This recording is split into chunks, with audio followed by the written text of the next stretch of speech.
Assalamualaikum warahmatullahi wabarakatuh. Waalaikumsalam warahmatullahi wabarakatuh. Innal hamdalillah nahmaduhu wa nasta'inuhu wa nastaghfiruh wa na'udzu billahi min shururi anfusina wa sayyiati a'malina. May yahdihillahu fala mudilla lahu wa may yudlilhu fala hadiya lahu. Asyhadu an la ilaha illallah wahdahu la syarika lahu wa asyhadu anna sayyidana Muhammadan abduhu wa rasuluhu la nabiyya ba'd. Allahumma shalli wa sallim ala hadzal nabiyil karim wa ala alihi wa ashabihi ajmain. Amma ba'd. Hadirin ikhwat iman yang dirahmati Allah Subhanahu wa taala, kita sekarang berada di akhir bulan Rajab ya. Tepatnya tanggal 30 ya. Dan kita tidak bosan-bosannya berdoa sebagaimana yang dicontohkan oleh Rasulullah SAW. Ya. Allahumma barik lana fi Rajab wa Sya'bana wa balaghna Ramadan. Ya Allah, berkahilah kami di bulan Rajab, berkahilah kami di bulan Sya'ban, dan sampaikanlah kami semua ke bulan Ramadan. Mudah-mudahan kita senantiasa diberikan oleh Allah kesehatan dan keberkahan. Dan kita sampai ya di bulan Ramadan dan kita insya Allah melaksanakan berbagai macam aktivitas baik yang wajib maupun yang sunat. Tema yang akan saya sampaikan ini merupakan bingkisan di bulan Rajab ya, bingkisan Isra Mi'raj Nabi Muhammad SAW. Itu berkaitan dengan ibadah sholat. Jadi judulnya mari memelihara sholat dengan penuh keikhlasan dan kehusuan. Apa judulnya? Mari memelihara ibadah sholat. Kenapa ibadah sholat itu harus dipelihara? Karena ibadah sholat satu-satunya ibadah yang amat teristimewa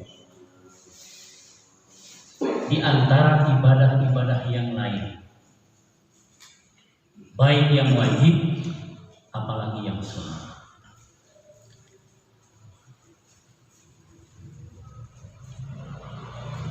Kalau pengertian ibadah sholat secara bahasa saja itu enteng. Pengertian sholat secara bahasa adalah doa. Makanya oleh aliran-aliran kepercayaan ini di garis bawah dijadikan suatu amalan.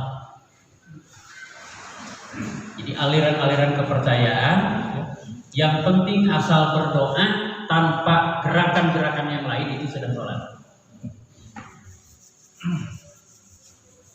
Tapi yang dicontohkan oleh Rasulullah SAW, definisi ibadah sholat para ahli fikih adalah suatu ibadah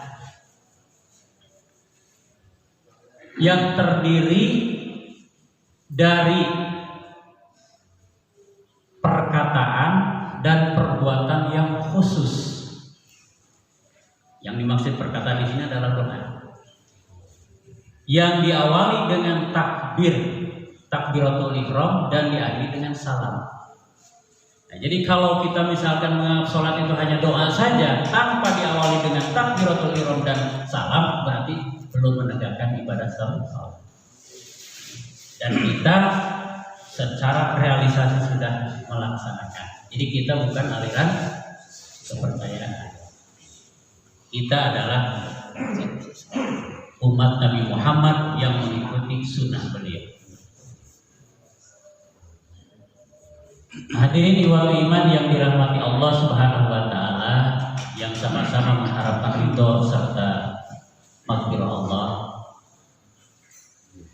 Apa keistimewaan ibadah sholat? Di dalam sebuah hadis yang diriwayatkan oleh Imam Tirmidzi, Imam An-Nasai dan Imam Tabrani, Rasulullah SAW bersabda, "Awwalu ma yuhasabu 'alaihi al-'abdu yaumal qiyamati shalah." Amal seorang hamba, seorang abdi Allah yang mula-mula atau yang pertama kali dihisab, dihitung, ditanya oleh Allah Subhanahu wa taala pada hari kiamat adalah salat. Bukan ibadah haji, bukan sedekah, walaupun kita sedekah sebanyak apapun. Yang pertama kali ditanya oleh Allah pada hari kiamat adalah salat.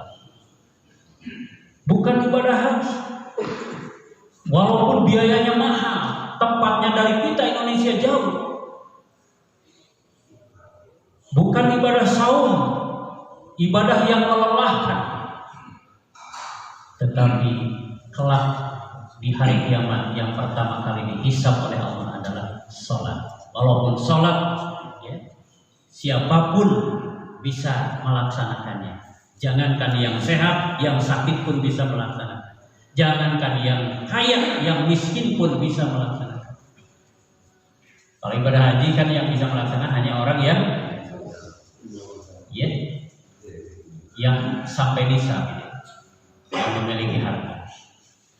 Tapi ibadah sholat luar biasa.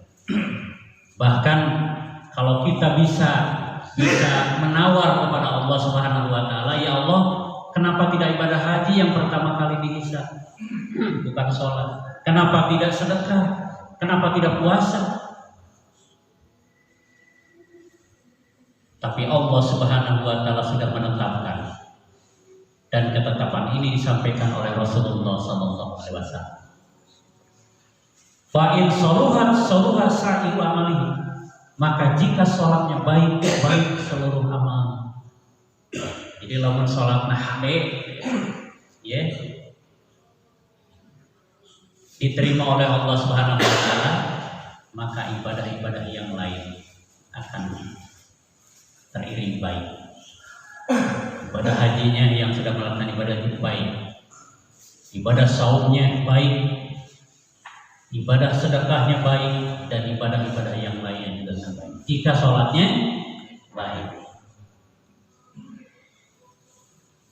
Wa in fasadat fasada sa'iru amali. Jika sholatnya rusak, maka rusak seluruh aktivitasnya, rusak seluruh amalnya. Sehebat apapun sedekah kita, sekuat apapun ibadah saum kita, sehebat apapun ibadah haji, walaupun berulang-ulang terus pergi ke Mekah, umroh dan ibadah haji, nilainya nol lamun teh sholat.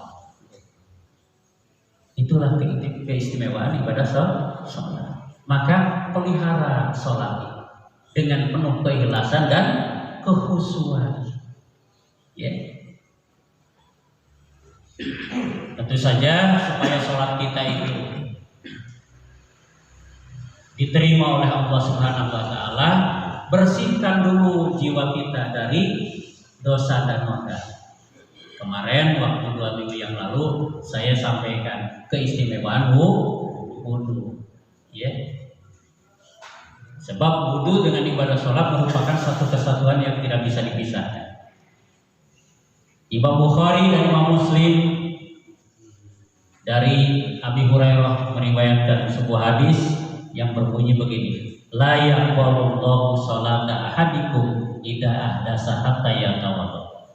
Di Rasulullah SAW bersabda, ya, tidak akan atau Allah tidak akan menerima salah seorang di antara kalian idza ahdasa, apabila berhadas, hatta yatawadda, sehingga berwudu.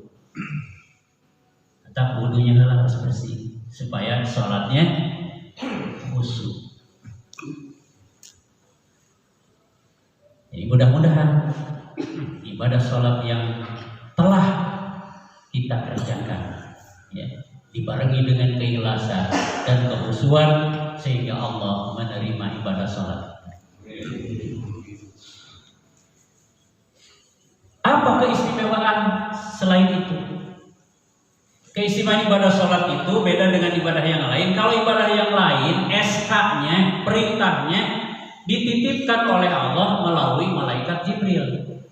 Sedekah, SK-nya lah menurut SK gitu ya, surat keputusan atau surat tugas, ya. Dititipkan ke malaikat Jibril, disampaikan kepada Nabi Muhammad SAW. Oleh Nabi Muhammad dipraktekkan menjadi contoh buat umatnya, termasuk itu. Sedekah dititipkan ke malaikat Jibril. Malaikat Jibril menyampaikan ibadah saum, termasuk juga ibadah haji dan ibadah-ibadah yang lain. Tetapi ibadah sholat langsung Nabi Muhammad SAW dipanggil oleh Allah Subhanahu Wa Taala dalam perjalanan Isra Mi'raj. Jadi bingkisan atau penghargaan dari Allah dari perjalanan Nabi Muhammad dari Masjidil Haram ke Masjidil Aqsa, dari Masjidil Aqsa sampai ke Sidratul Muntaha adalah ibadah sholat. Inilah hebatnya umat Islam. Makanya karena umat Islam itu punya ibadah yang menjadi barometernya ibadah, maka diganggu oleh orang-orang yang benci terhadap Islam. Kumaha carana supaya sholatnya terkhusyuk, kumaha carana sholatnya terikhlas, kumaha carana sholatnya tidak diterima oleh Allah Subhanahu Wa Taala. Terus diganggu sejak zaman Nabi Muhammad, lebih-lebih di zaman sekarang. Kan zaman sekarang banyak orang yang membuat dalil sendiri. Yang penting masalah, yang penting masalah. Padahal sholat itu ada tata aturannya, ada hukumnya, ada dalilnya, dan lain sebagainya. Nah, selain keistimewaan bahwa hadirin jiwa iman yang dirahmati Allah Subhanahu Wa Taala, sholat juga memiliki manfaat, ya, fadilah. Apa fadilahnya? Dijelaskan di dalam Al-Quran. Paling tidak yang akan saya sampaikan melalui tausiah ini adalah hanya 3 saja karena waktu. Yang pertama, manfaat ibadah sholat adalah sholat merupakan sarana untuk memohon pertolongan, ya, dari Allah Subhanahu Wa Taala. Sarana untuk memohon pertolongan dari Allah Subhanahu Wa Taala. Ini dijelaskan di dalam surat Al-Baqarah ayat 40. Allah Subhanahu Wa Taala berfirman, "A'udzu billahi minasyaitonir rajim. Bismillahirrahmanirrahim. Wasta'inu bis-sabri was-shalah. Wa innaha lakabiratun illa 'alal khashiyin." Memohonlah kepada Allah, raihlah pertolongan Allah, bisabri was-shalah, dengan sabar dan salat. Nah, saya akan bertanya dulu nih kepada Bapak. Kalau kita sabar itu enteng banget? Enteng banget. Kalau sholat itu enteng banget?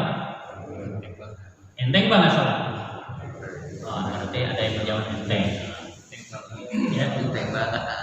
Enteng banget berarti headset capeknya. Enteng banget sholat. Berat ringan? Sholat itu berat ringan? Berat, bahkan amat berat. Termasuk juga sabar. Makanya di dalam Al-Quran Allah Subhanahu Wa Taala sendiri yang mengatakan sholat itu amat berat, sabar itu amat berat.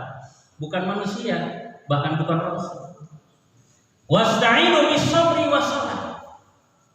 Memohonlah pertolongan kepada Allah. Bis-sabri was-shalah, dengan sabar dan salat. Wa innaha lakabiratun, kata Allah. Sesungguhnya sabar dan salat itu lakabiratun, amat berat. Lakabiratun, amat berat. illa alal khasin, kecuali bagi orang-orang yang khusyuk. Ya, bagi orang yang khusyuk salat itu insya Allah akan terasa ringan. Dalam kondisi apapun, dimanapun kita berada, ya, jangankan dalam keadaan sehat, dalam keadaan sakit pun terasa ringan.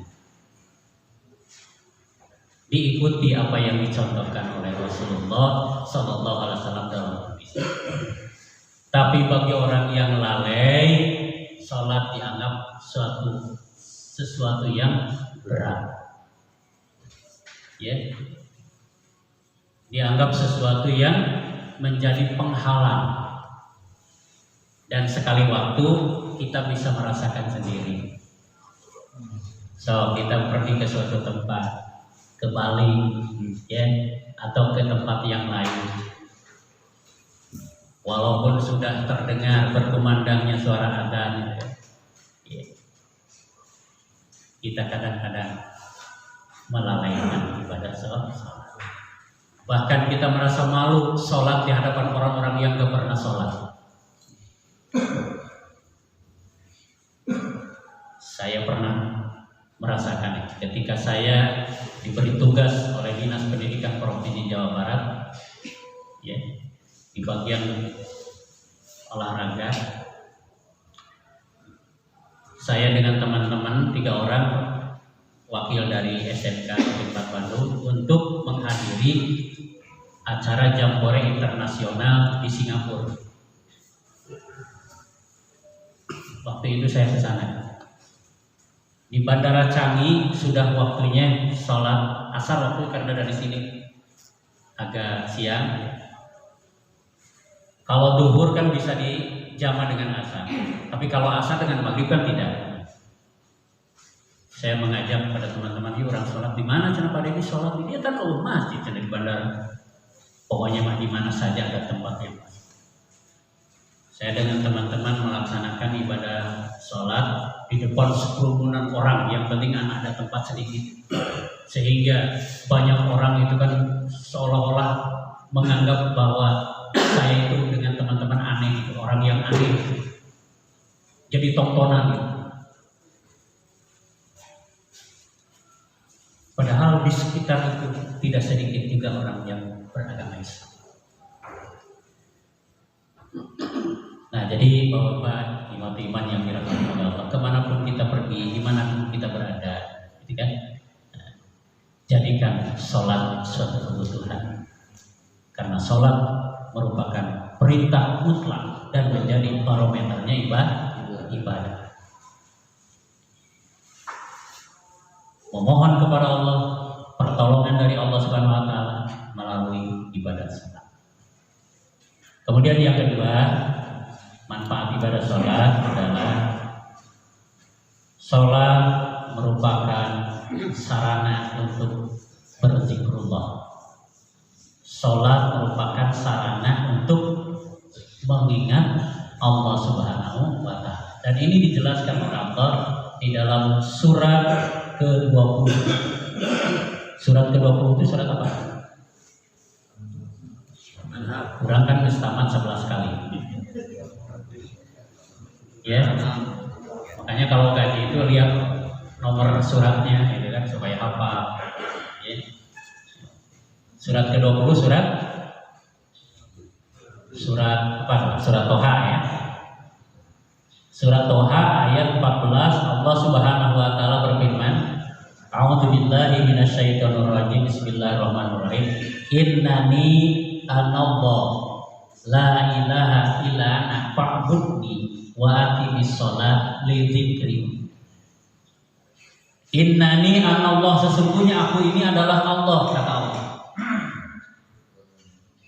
La ilaha illa, sesungguhnya tidak ada Tuhan kecuali aku, kata Allah. Fa'budni, maka sembahlah aku. Wa aqimis shalah, dan dirikanlah sholat li dzikri, untuk mengingatku. Jadi sholat adalah sebagai sarana untuk mengingat Allah, untuk berzikir kepada Allah Subhanahu wa taala. Rajin sholat berarti sudah dekat dengan keagungan Allah Subhanahu wa taala. Rajin ibadah sholat berarti sudah takrub dengan zat yang maha kuasa, yang maha perkasa, yang maha agung, yang maha bijaksana, yang maha segala-galanya. Subhanallah. Itu yang kedua. Kemudian yang ketiga, yang terakhir, keistimewaan manfaat ibadah sholat adalah bahwa sholat merupakan sarana untuk menjauhi perbuatan keji dan munkar. Sholat merupakan sarana untuk menjauhi perbuatan keji dan munkar. Tanha anil fahsya wal munkar. Ini dijelaskan oleh Allah Subhanahu wa taala di dalam Al-Qur'an surat ke-29. Surat apa 29? Tamat ke-11 kali. Surat Al-Ankabut. Apa usah mungkinnya dari Ron. Justru melihat ini supaya hafal gitu ya. Saya selalu dicatat ya, supaya penyampaian tidak ngalir gitu. Di dalam surat Al-Ankabut ayat 45 Allah Subhanahu wa taala berfirman. Kalau lengkapnya ayat ya, surat Al-Ankabut ayat 45 adalah a'udzubillahi minasyaitonirrajim. Bismillahirrahmanirrahim. Utlu ma uhiya ilaika minal kitab wa aqimis sholata inna sholata tanha 'anil fahsya'i wal munkar wa la dzikrullahi akbar wallahu ya'lamu ma tasna'un. Itu lengkapnya. Yang kaitannya dengan poin yang ketiga, wa aqimus sholat, dan dirikanlah sholat, kata Allah. Inna sholata, sesungguhnya sholat itu tanha anil fahsya wal munkar, mencegah perbuatan keji dan munkar. Inilah fadilah ibadah sholat. Subhanallah, luar biasa. Jadi kalau misalkan kita selama hidup di dunia ini rajin sholat, tapi perbuatan keji dan munkar juga tidak pernah ditinggalkan, berarti bohong sholatnya. Kakara ngalaksanakeun sholat, can negakeun sholat. Beda menegakkan sholat dengan melaksanakan sholat. Kalau melaksanakan sholat anak kecil juga, gitu kan, berame-rame gitu kan, ngalaksanakan ibadah sholat. Bari jeung teu puguh mimi takbir jeung salamna. Kadang-kadang can beres geus lumba. Gitu kan? Nah, jadi beda melaksanakan dengan menegakkan. Tapi kita mari belajar menegakkan ibadah sholat. Sebab sholat merupakan tiang Rasulullah bersabda dalam sebuah hadis yang diriwayatkan oleh Imam Baihaqi. Ya. As-sholatu imaduddin. Faman aqamaha faqad aqamani wa man tarakaha faqad hadamani. Dirikanlah sholat. Jadi sholat itu merupakan tiang agama. Barang siapa yang menegakkan sholat berarti sudah menegakkan agama. Siapa yang meninggalkan sholat berarti menghancurkan agama. Bahkan di dalam hadis yang lain, bainal mukmini wal kafiri tarkus sholat, kata Rasulullah. Yang membedakan seorang mukmin dengan kekafirannya adalah tarkus sholat, meninggalkan sholat. Jadi enteng gitu kan. Sholat muslim, mukmin. Tidak sholat kafir. Ulah nyeri hati. Lama dikatakan kafir. Sebab tidak mungkin, ya, tidak mungkin orang yang mengaku seorang muslim, apalagi seorang mukmin, lama sholat. Sebab harus komitmen. Muslim, mukmin, sholat. Ini merupakan bahan pembelajaran buat kita sebagai orang tua, ya. Mari didik, ajarkan, contohkan. Pendidikan yang utama dan pertama adalah pendidikan agama di keluarga. Seorang pendidik yang utama dan pertama adalah orang tua. Guru itu adalah pendidik yang kedua di sekolah. Apalagi, nah makanya oleh Allah sekarang ya anak-anak itu seolah-olah dikembalikan kepada orang tua supaya kita diuji oleh Allah Subhanahu wa Ta'ala, supaya kita bisa membina, mendidik, mengasuh anak-anak kita supaya menjadi anak-anak yang soleh dan salehah, sehat lahir dan batin, sehingga berkah dalam hubungan keluarga. Ya. Yang terakhir, ini mah bisa dibaca di rumah masing-masing, ya. Nah,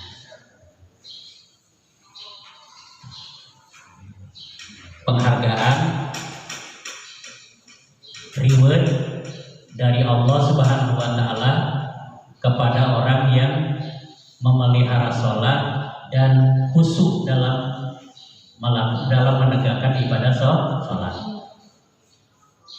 Silakan berulang-ulang baca di rumah surat Al-Mu'minun. Surat Al-Mu'minun ayat pertamanya, qad aflahal mu'minun, sungguh beruntung orang-orang mukmin, orang-orang yang beriman. Ayat yang keduanya, alladzina hum fi sholatihim khashi'un, orang-orang yang khusyuk di dalam menegakkan ibadah sholat. Kemudian ayat yang ke-9-nya dilewati, ya. Ayat yang ke-9-nya, walladzina hum ala sholawatihim yuhafizun, orang-orang yang memelihara ibadah sholat. Ulaika humul warisun, mereka itulah orang-orang yang mewarisi. Alladzina yarisunal firdaus hum fiha khalidun, yaitu mereka yang diwarisi surga firdaus, hum fiha khalidun, dan mereka kekal di dalamnya. Jadi orang yang khusyuk dalam menegakkan sholat dan memelihara sholatnya sampai akhir hayatnya, oleh Allah diberikan warisan yang paling mulia berupa surga firdaus dan kekal di dalamnya selama-lamanya. Mudah-mudahan kita termasuk ahli surga. Amin. Dan dijauhkan dari api neraka. Amin ya Allah. Itu saja yang bisa disampaikan. Mudah-mudahan apa yang disampaikan menjadi ilmu yang bermanfaat. Ya. Mudah-mudahan kita semuanya dijadikan oleh Allah Subhanahu wa Ta'ala, dipelihara oleh Allah Subhanahu wa Ta'ala, dilindungi oleh Allah Subhanahu wa Ta'ala, sehingga kita senantiasa sehat dan berkah selamat, termasuk juga keluarga kita, masyarakat kita. Marilah kita berdoa kepada Allah Subhanahu wa Ta'ala, mudah-mudahan apa yang kita panjatkan didengar oleh Allah dan dikabulkan oleh Allah. Ikuti aja apa yang saya ucapkan. A'udzubillahi minasyaitonir rajim. Bismillahirrahmanirrahim. Astaghfirullahaladzim. Astaghfirullahaladzim. Astaghfirullahaladzim. Asyhadu an la ilaha illallah wa asyhadu anna Muhammadar Rasulullah. Allahumma shalli ala Muhammad wa ala ali Muhammad. La ilaha illallah wahdahu la syarika lahu, lahul mulku wa lahul hamdu, yuhyi wa yumiit, wa huwa hayyun wa la yamutu, biyadihil khair, wa huwa ala kulli syai'in qadir. La haula wa la quwwata illa billah. Allahumma ansurna fa innaka khairun nasirin, wa ta'lana fa innaka khairul fatihin, warhamna fa innaka khairur rahimin, warzuqna fa innaka khairur raziqin, waghfir lana fa innaka khairul ghafirin wahdina wa nazzina minal qaumiz zalimin. Rabbana firli wali walidayya walil mu'minina yauma yaqumul hisab. Allahumma inni as'aluka ilman nafi'an wa rizqan thayyiban wa amalan mutaqabbalan. Rabbi ja'alni muqimas salati wa min dzurriyyati Rabbana wa taqabbal du'a. Amin ya Allah. Rabbana atina fid dunya hasanah wa fil akhirati hasanah wa qina adzabannar. Walhamdulillahi rabbil alamin. Qul qawli hadza wa